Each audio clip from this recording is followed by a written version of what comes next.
Welcome to Talking Black and Blue, where the rivalries run deep and every Sunday is a battle.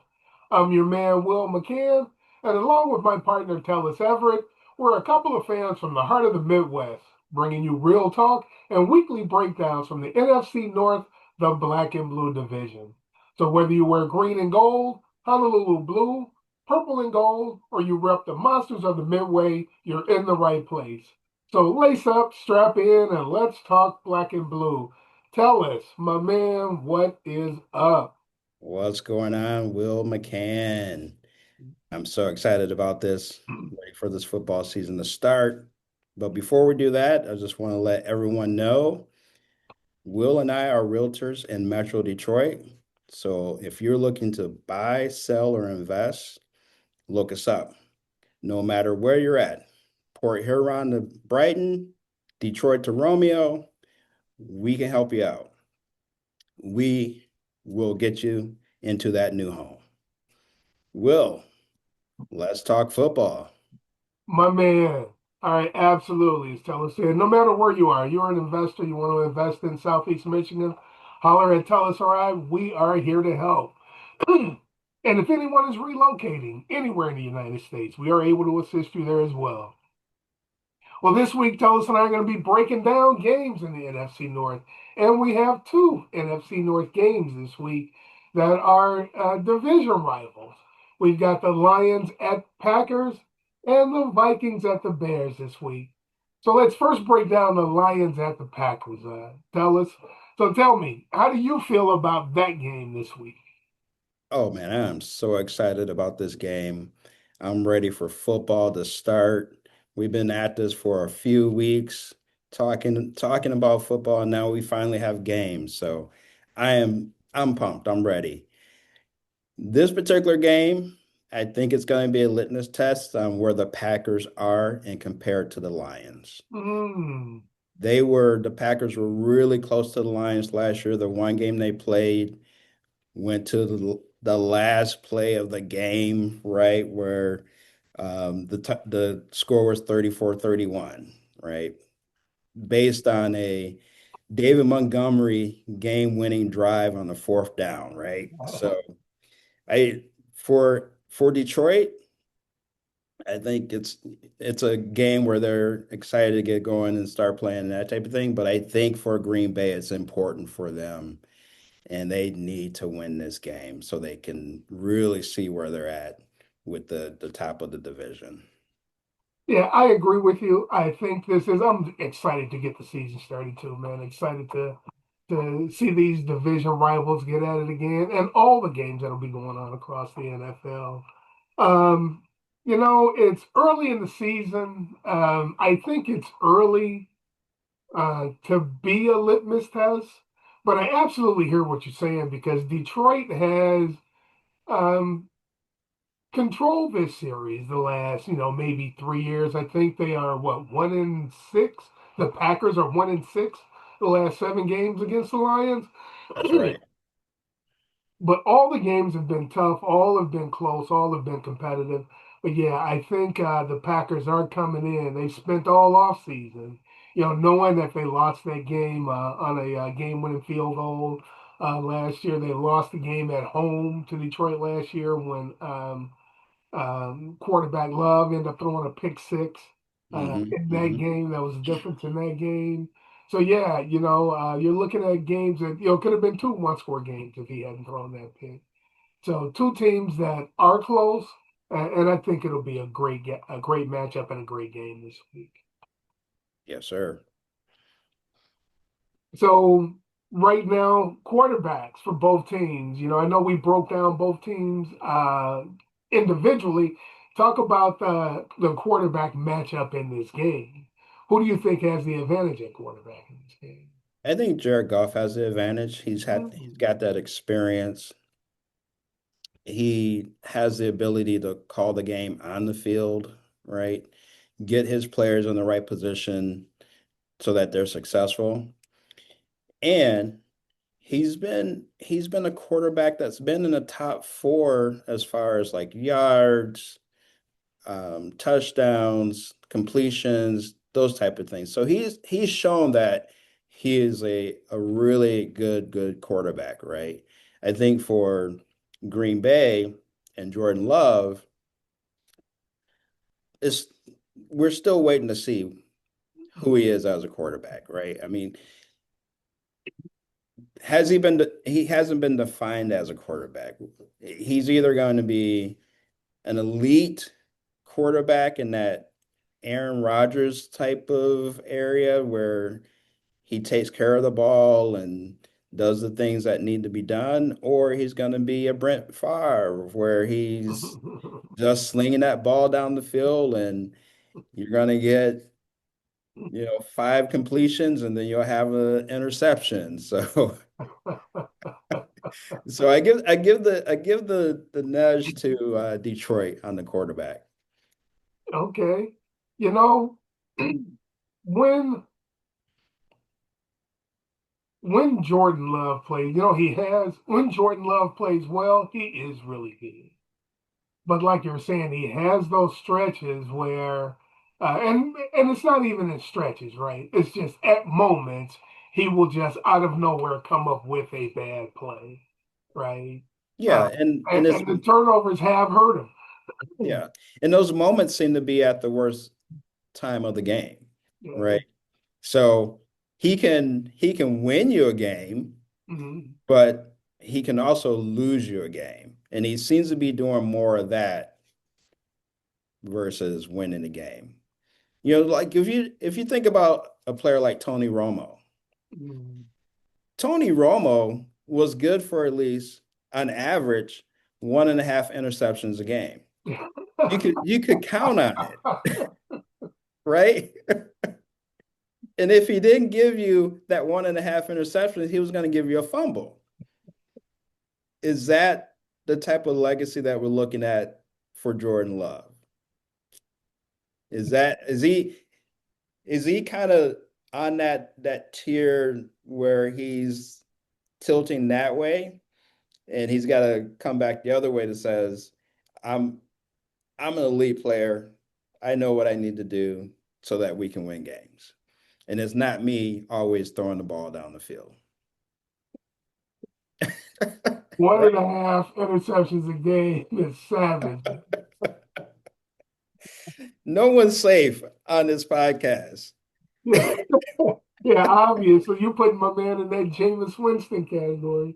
And I love Jameis, but Jameis can give it. Jameis is generous. Yes, yes. He puts the ball in the air. He wants somebody to catch it, and sometimes you don't care who. It's a completion. It doesn't matter who catches it. Well, coming into this game, who do you think is a player for each team that could be flying under the radar? Somebody who could impact the game that people aren't necessarily talking about or looking at. Uh,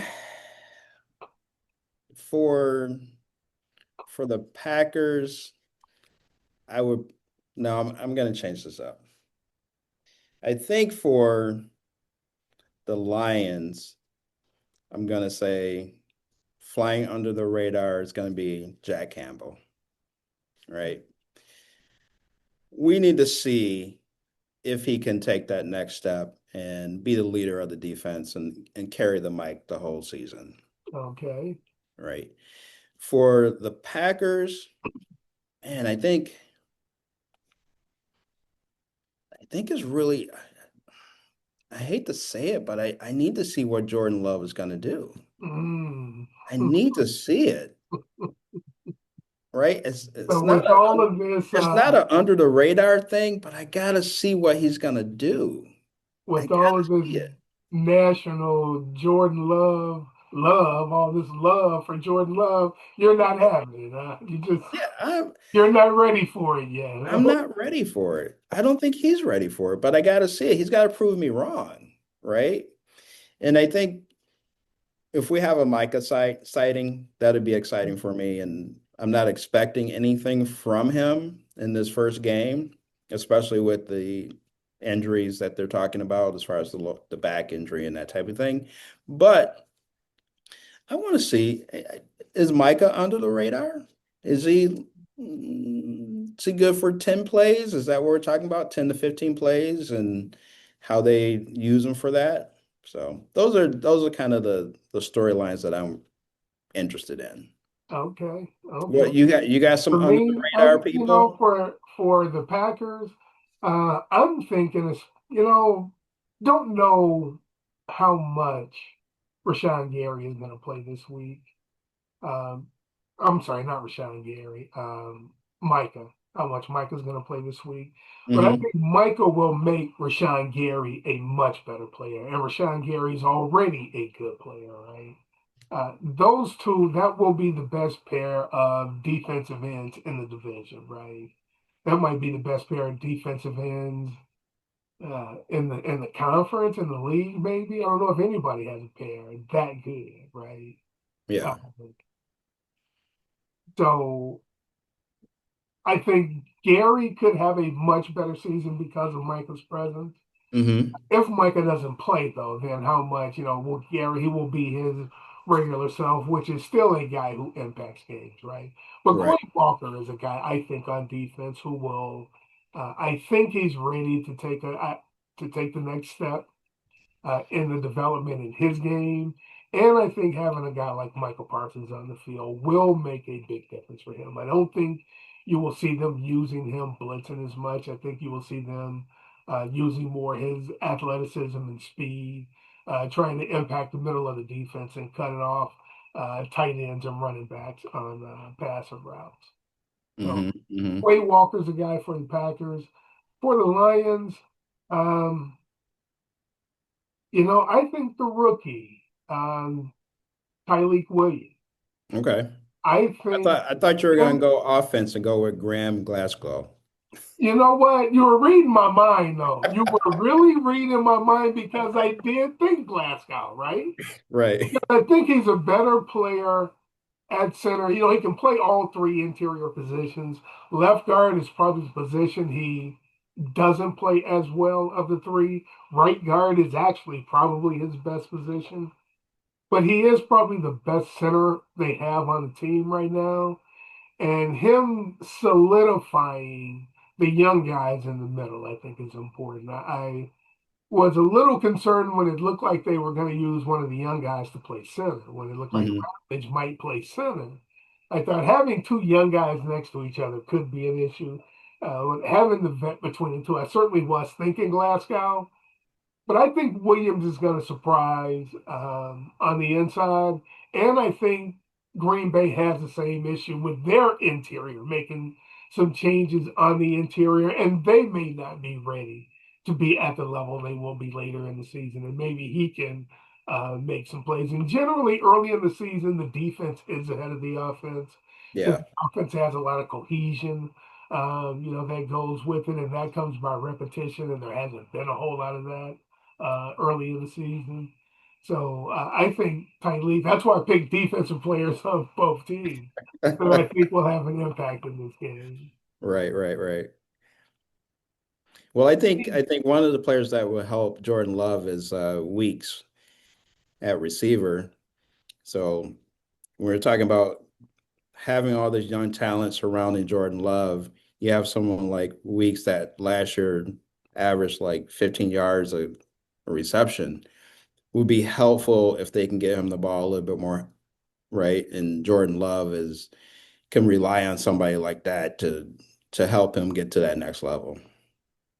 Yeah, offensively, I actually think they're going to be feeding the rookie, Matthew Golden. I Hmm. think they're Hmm. going to be throwing the ball to him a lot. I think they have a lot of number two receivers.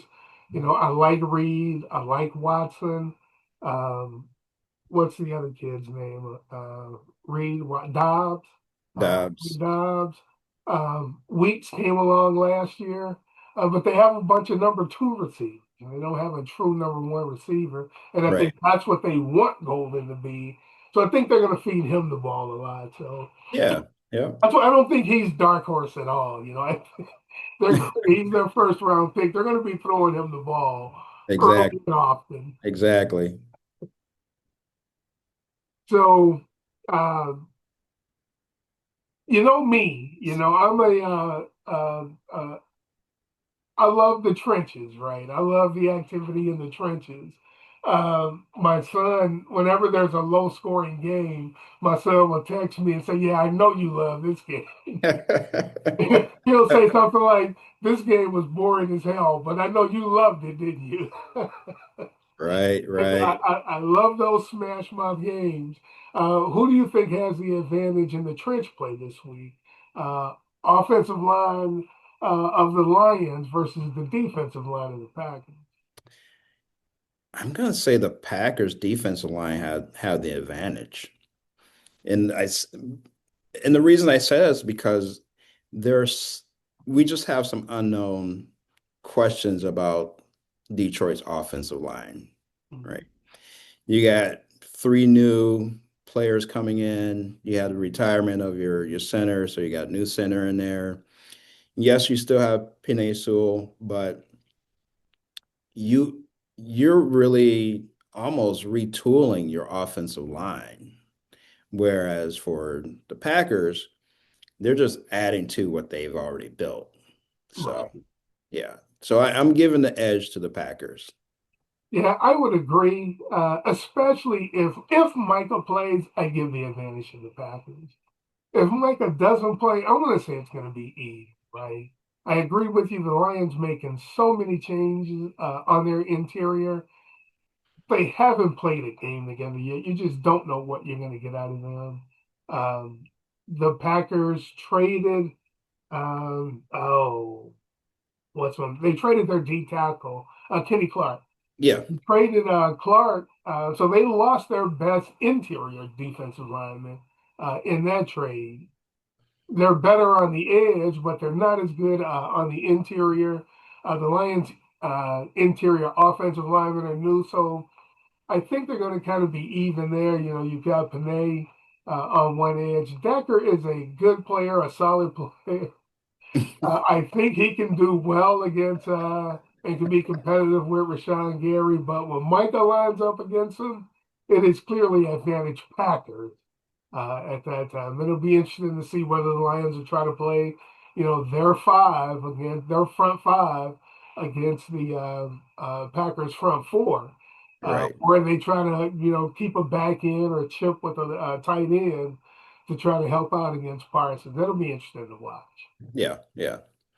I think on the flip side, though, when you look at the Lions defensive line going against Green Bay's offensive line, I think Detroit has the advantage there. Mm, you do, okay. Yeah. All right. And I actually I don't know, because I got the same issue, even though I just talked about Tyree Williams and the difference he can make in this game. I would be concerned about the vets that they have on their interior uh, for the Packers. That might be another one I might think is even, right? I don't know. If Hutch is healthy, uh, he is hard to stop, man. Yeah. Hutch will make Hutch is as good, will be as good for the Lions and as impactful for the Lions as Michael will be for Green Bay. Uh, Yeah. I think that's going to be even, man. I think So you have both of these a push. They're they're a push on both sides, man. I don't right. think if But you, Michael plays, but I did say if Michael plays, I think Green Bay has the advantage against the Lions D line. okay, okay. So just to backtrack, we agree that Detroit has a better quarterback play. Um, yes, yes. Okay. And we're saying that the offensive defensive lines are pushes. I say they're both a push, yes. All right. And then if we go to the backfield, what do you think? Who's got the advantage in the backfield? Um, because you can you can only run the ball if you've got an advantage on the O line. So I think those will be neutral, right? You think Your so? passing game and your quarterback play will be affected by your ability to stop their D line. So, I think those are going to be, both teams are going to make plays. I don't think one team is going to make more plays in the run game versus the other team. I think both teams are going to be impacting the game versus the run. If when you talk about run game in general, the our 11 against your 11, I think the Lions put such an emphasis on stopping the run. Every team does, right?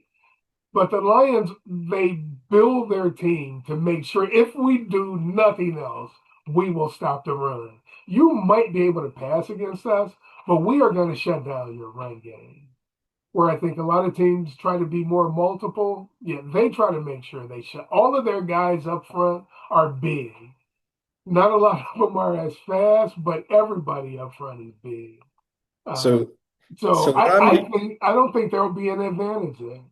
so what I'm hearing is that this is going to be a very tight game, and it's going to come down to coaching. it it will come down to somebody making a play. It'll be one team will make one more play than the other team. How do It you may feel? not necessarily be who has the ball last, even though it come down to another field goal game, but it will definitely come down to a fourth quarter game where somebody makes a play. Which team has the advantage at coach or coaching staff? Staff wise, I think you have to give a slight, even though I would say that's even also. I would think you'd have to give a slight advantage to the Packers because their coach has been successful longer Hmm.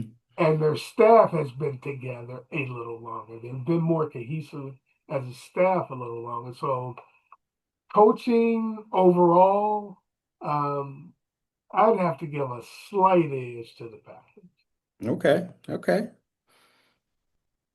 So when it comes down to the game, who do you see winning this game? Lions versus Packers. I'm going with the Lions. I think it's going to be a very close score. It might be a high scoring game, might be in the 30s again, but I'm going with the Lions. Going with the Lions. All right. Do you have a prediction on the score? And yeah, I'm writing it down, homie.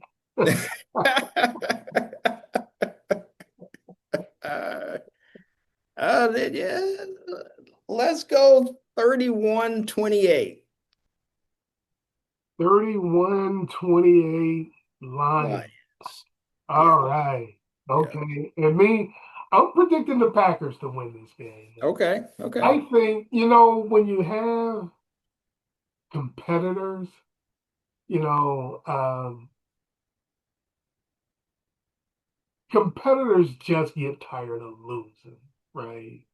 And when it comes down to, we've been thinking about this team all off season. They beat us twice last year. They beat us three out of the last four. They beat us three out of the last four in our own building.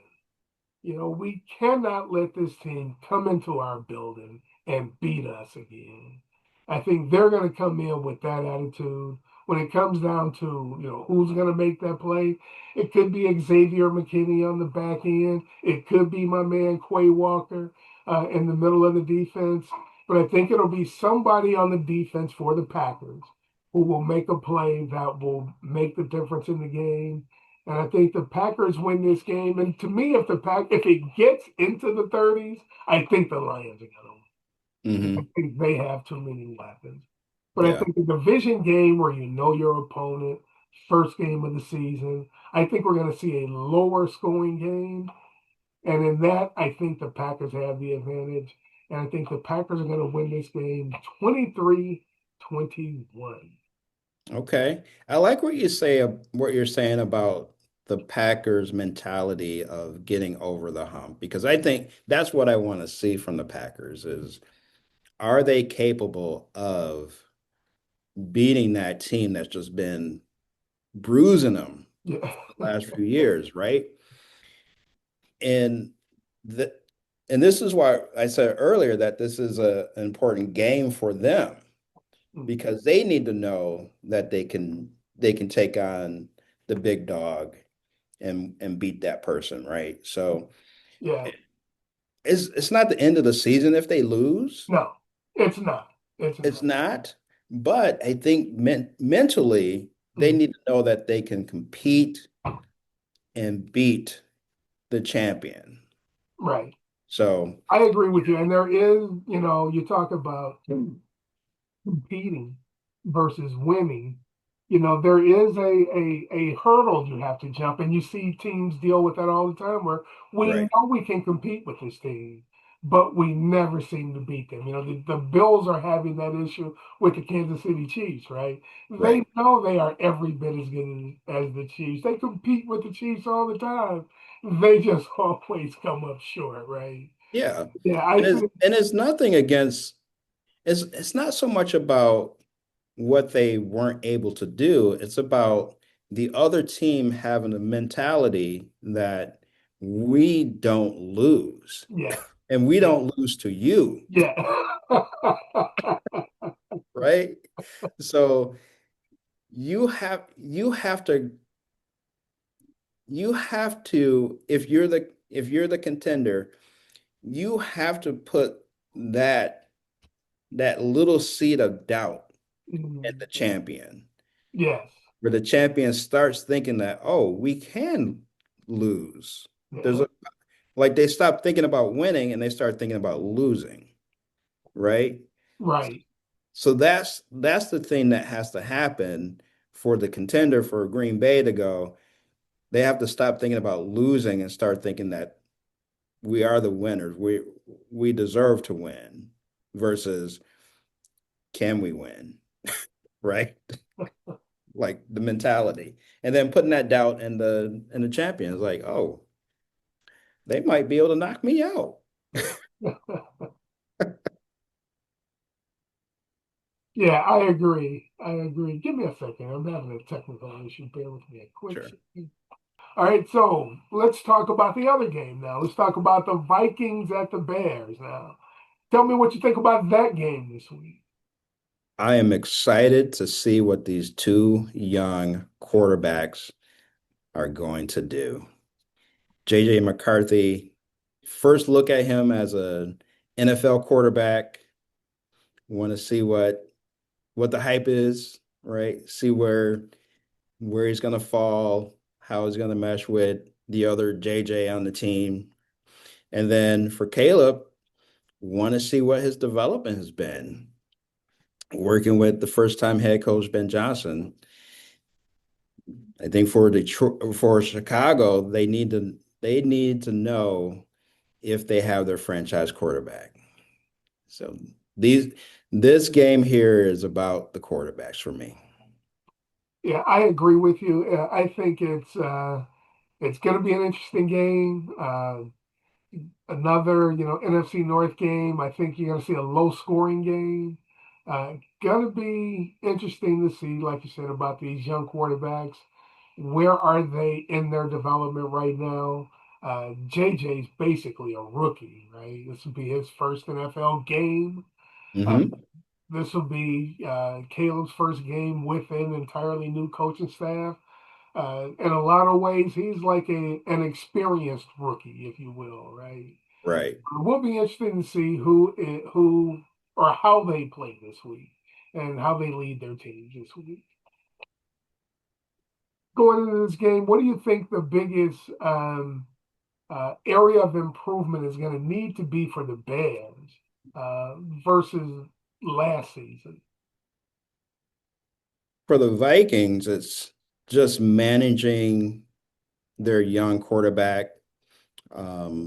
Also, they have a secondary that is less experienced than most in the division, and to see if they have a solid offensive line that's going to protect the quarterback. I think for Chicago, it's really about how fast can the new coaching staff and Caleb gel and mesh together and get that offense ramped up. Yeah, I agree. How quickly, I agree about the Bears. How quickly can Ben Johnson get his system implemented in Chicago. I wouldn't expect to see it uh, day one, but let's see. If people talk about him being an offensive genius, offensive guru, and all of that, let's see if he can manage Caleb through a game and see how well uh, they can get through a game and if he can get better performances out of Caleb than last year's coaching staff did. Hmm. Defensively, for them, I think um, they've always had tough defenses. They bring in an experienced defensive coordinator. Can they continue to play well enough on defense to win games? For the Vikings, again, like you said, it'll come down to JJ. You know, um, Kevin O'Connell to me has been a coach who has managed quarterbacks through games. Right, he's done it with Mullins. He did it with Dobbs. Dobbs came in on a Tuesday and Right, started Sunday, right? And right, got a right. win for him. I think he got a couple of wins for him that season. Yeah, So, yeah, he's proven he can win. He won a bunch of games with Kirk Cousins. Some people will say that was some impressive coaching. Right? exactly, exactly. So I Right. think it'll come down to how well Kevin O'Connell can get JJ through the game. And we've been talking about the quarterbacks. Who do you think has the quarterback advantage in this game? I think it's Chicago only because we've seen Caleb play, right? We haven't Yeah. we have nothing to go on with JJ. And So I would agree with that. It's Caleb by default in this yeah, game because JJ hasn't played at all, right? yeah. And he wasn't, even though he was a first round draft pick, he isn't a guy that people were talking about as, the number one overall pick, generational talent type player, right? Hmm. Hmm. He was a guy people thought could lead a team, right? Be the leader of a team. So Right. yeah, I think by default Chicago's going to have the advantage at quarterback in this game. So coming in this game, what player do you think for each team is going to be flying under the radar? Somebody who can impact the game, who people are not talking about, or a name you don't hear a lot. So for Chicago, I got DeAndre Swift. The advantage that he or the skill that he brings is that he is amazing at pass catching out of the backfield. That ability is going to help Caleb develop and make the game a little bit easier for him. And his relationship or DeAndre Swift's relationship with Ben Johnson when they were both in Chicago in Detroit should play a role in that as well, right? He's going to understand what Ben Johnson wants to do, what areas that he needs to set up for as far as being that back that can catch the ball out of the field. So I think DeAndre Swift is very, very much under the radar when it comes to what's happening in Chicago. For Minnesota, I think it's the defensive tackle. I think it's Hargrave. Mm, Um, if he returns to form back like in 2021 to 2023, I mean, he was a Pro Bowler. yeah, So he could he could easily be a game changer for the Vikings in 2025. So I'm not hearing anybody talking about him, but I think he's going to be the one that makes an imprint on the game. yeah, I can see that. Uh, with uh, with him playing between Hargrave, with him playing between Grenard on one side and Van Ginkel on the other side, you have to account for those two guys on the edge because they Right, bring right. the heat, right? So Exactly. yeah, Hargrave is going to get a lot of one-on-one opportunities, and yeah, I can see him impacting this game. Hmm. Um, for me, I think it's actually going to be either Van Ginkel or Grenard, and I'm going to go with Grenard because I just don't think Chicago's good enough at tackle yet. Haven't seen it, so um, Van Ginkel makes the impressive plays, the highlight reel plays, but Grenard is the one who impacts the game, down after down. Hmm.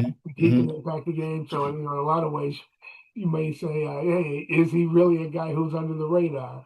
I usually say that because you don't usually think of a defensive guy, unless he is a somebody who takes the ball away, somebody who impacts the game. So I think Grenard for Minnesota and for Chicago.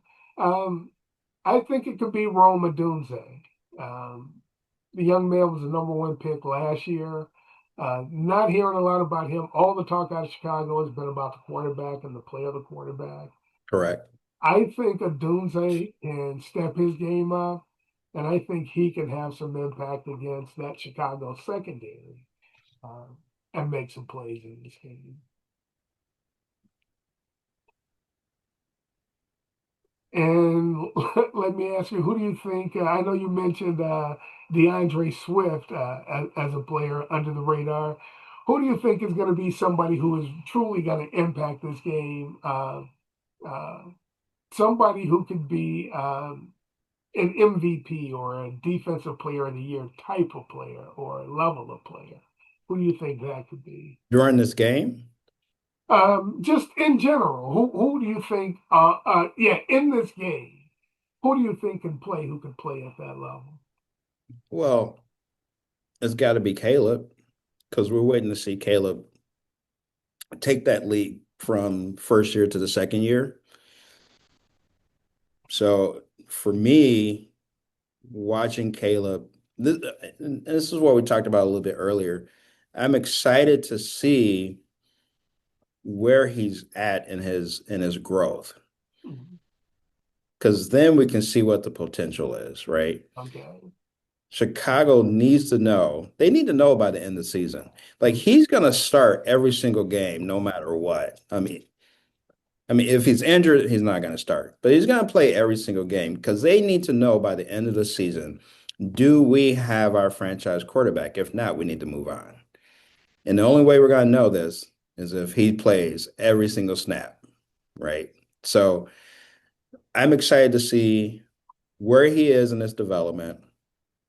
Has he improved? What type of system they have around him to get him to the next level? Mhm.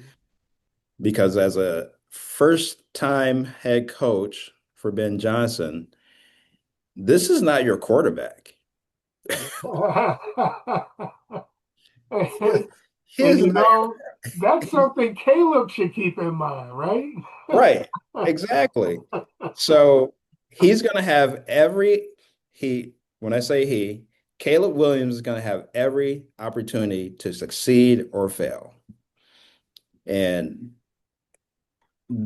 not that this game's going to tell us exactly where he's going to fall, Hmm. but you want to see if he's a little bit different from last year. You Hmm. just want to see it. You Yeah, just want yeah. to, is he tucking the ball and or trying to make extra plays, or if he dropping it down and following his reads and just taking the yard that he needs and not taking a loss, or yeah, that's what you want to see from him. Hmm. That's what I want to see from him. Yeah, So yeah. I think I'm hoping that he is the one that is the MVP of this game. Okay, okay. Talk about trench play. I love the trenches. Yes, Who sir. do you think has the advantage? The Vikings offensive line versus the Bears defensive line. I'm gonna go with the Bears defensive line, and I just feel like both teams have potential elite defensive play on the inside. So I'm gonna go with the defensive line for the Bears. For the Bears. Yeah. An acquisition the Bears had that I think went under the radar was Grady Jarrett. Uh, Hmm. Jarrett's a big defensive stout defensive tackle who stuffs the run. Those guys don't get a lot of airplay. You know, they don't get a lot of studio time. You know, people don't talk about them, but they are real important in impacting games, man. And Yeah.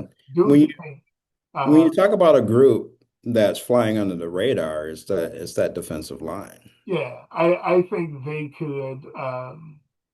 That he could impact the game. But with their offensive line, the Vikings offensive line, though, man, I like Darashaw. I like O'Neal. In that matchup, I'm going to give that matchup to the Vikings, man. Okay. I like the Vikings offensive line. I know they've got, you know, Jackson's a young guy. He's a rookie. He's unproven. But there are other guys up front, man. They get after it. So I'm going to hmm give hmm Minnesota the advantage in that. And then Vikings defensive line versus the Bears offensive line. Who would you give the advantage there? I'm going with the Vikings Got to go over. with the Vikings Yeah, I again. got to go with the Vikings. I think Chicago is still kind of revamping their offensive line. And for the Vikings, I feel like Dallas Turner at edge is going to be an elite player for them this year. So I think that's really, Dallas yeah, Turner. he's transitioning from uh, a rotational player to a starter. Okay. Yeah, yeah, yeah. Yeah, you think he's going to play in front of either Grenard or Van Ginkel? On the edge, Yeah. um, I mean, he could, you know, and if they I decide to go think, with a young guy, I could. yeah, I thought they were going to pull Van Inkel off the line and have him more in a linebacker position. Okay. So yeah, they're trying to get Dallas Turner on the field. And to get him on the field more. I mean, I can see that. A Yeah, young athletic guy like that, you want to get him on the field. yeah. So And I would agree with you. I think, especially, you know, when you, because I was going to talk about him as the third guy coming off the edge for that group, right? That's why I was a little thrown off. But yeah, those three, Turner, Van mhm. Ginkel, and Grenard attacking the Bears O line. Yeah, I'm going to give Minnesota the advantage there. Yeah, And we already talked about uh, Chicago having the advantage at quarterback by default. right. Who do you think, coaching staff wise, has the advantage in this game? You gotta go with the Vikings, right? At this point, we don't know what Ben Johnson is as a head coach. Absolutely. So they Again, that's on the the other Vikings get the side. edge. That's on the other side by default, right? We're Yeah, talking an experienced coach against a coach who's never coached. Yeah, right. clearly give the advantage to Minnesota there.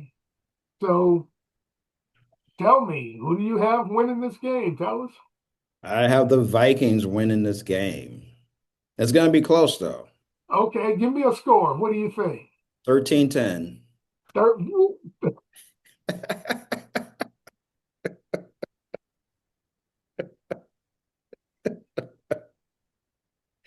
There's not going to be a lot of scoring.